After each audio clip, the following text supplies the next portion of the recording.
From Twickenham to a Scottish castle and then to a BBC building site in southeast London, few rugby players have lived as loudly or as honestly as Joe Marler. Born in Eastbourne in 1990, Marler went from a teenage front row prospect at Haywards Heath to one of the most recognisable props in world rugby. Several hundred appearances for Harlequins, 95 caps for England, a World Cup final, and yet in 2025, Joe Marler's story took a new turn. Marler's career was never ordinary. He was fierce, funny, and never afraid to speak his mind.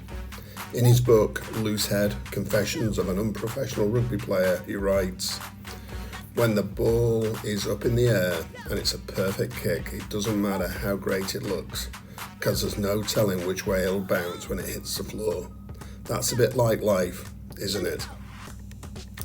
The bounce, the unpredictability, seems to define his life after rugby.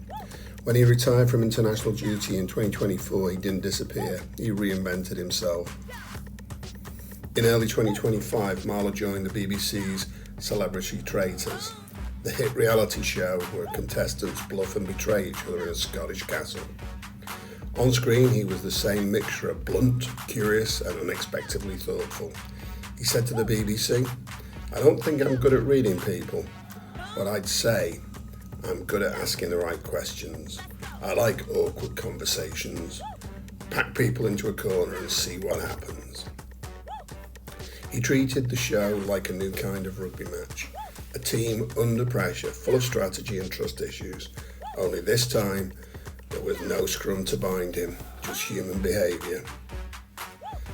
Just as The Traitors is reaching its peak with the final on Thursday this week, Marler appeared on another TV show, another BBC institution, DIY, SOS, The Big Build. The episode followed the Scott family, 5 siblings trying to rebuild their lives after the sudden death of their mum, Zoe. Nick Knowles and his team were renovating their home, and Marler joined in to help the rugby-loving brother Sam. The rugby scenes were filmed at Old Elthanians RFC, a club with its own story of resilience. They'd risen through the national leagues, beating Sale FC in a famous playoff to reach National 1, only to fall back after financial trouble. A club that had soared, stumbled and started again, just like the family the programme was helping. Marler told the BBC camera, "Rugby's a place where you can fail together and still get up together. That's what these kids are doing." Nick Knowles called it one of the emotional builds they'd ever done.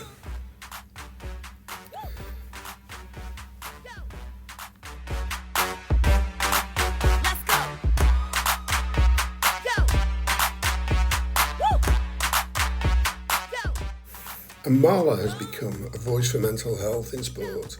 In 2020, he told The Guardian, "I was in complete denial there was anything wrong with me. I just melted and said, 'I don't know what's going on, mate. I feel awful. I'm a bad person.' That kind of honesty changed how people saw him. He's still blunt, still funny, but also deeply real. He's shown that you can be tough on the pitch and tender in life."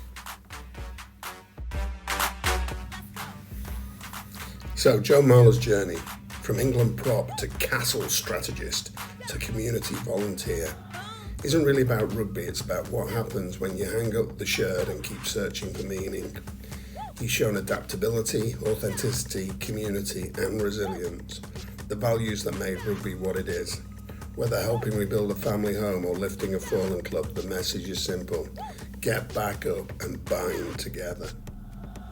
He once said, "You can't laugh off everything, but you can laugh through it," and that's a start. If you've ever played the game or you just tried to pick yourself up after a fall, that's a sentiment worth holding on to.